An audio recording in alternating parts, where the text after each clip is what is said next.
দর্শক বন্ধুরা, মিষ্টি খেতে সকলেরই ভালো লাগে, বাচ্চা থেকে বড় সকলেরই পছন্দের একটি রেসিপি। আর এই রেসিপিটি আপনাদের আমি বানিয়ে দেখাচ্ছি খুব সহজে আর কম উপকরণ দিয়ে এটি বানিয়ে ফেলতে পারেন। আর ঘরে আসা অতিথিদেরও এটি বানিয়ে খাওয়াতে পারেন কম সময়ে আর কম উপকরণ দিয়ে। চলুন কিভাবে বানানো যায়। প্রথমে আমি এখানে পনির নিয়ে নিয়েছি। আপনারা চাইলে দুধটাকে ফাটিয়ে তারপর আপনারা এটাকে ছানা দিয়েও এটাকে বানানো যায়। আমি এখানে পনির দিচ্ছি। পনিরটাকে এখানে আমি হাত দিয়ে ভালো করে ছোট ছোট করে গুঁড়ো করে নিয়েছি আর এটাকে মিক্সিং জারে দিয়ে নিয়েছি। তারপর এখানে আমি দিয়ে নেব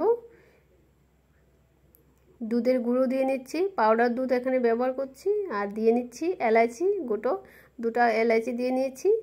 আর একটু পরিমাণ মতো এখানে চিনি দিয়ে নিয়েছি আর একটু জল দিয়ে নিয়েছি। চাইলে আপনারা দুধও দিতে পারেন। বাটিটাকে ভালো করে ঘি দিয়ে মাখিয়ে নেব যাতে পরে দিয়ে এটা ভালো করে বেরিয়ে আসতে পারে। এখানে আমি এটা উপর থেকে ঢেলে দিচ্ছি। এটাকে ভাপ দেওয়ার জন্য আমি একটা বড় পাত্রে একটা স্ট্যান্ড বসিয়ে একটু জল দিয়ে তারপর বাটিটাকে দিয়ে নিয়েছি। আবার উপর থেকে ঢাকনা দিয়ে কভার করে দেব। তারপর কিছুক্ষণ সময় ধরে রেখে দেব। দেখুন হয়ে গেছে।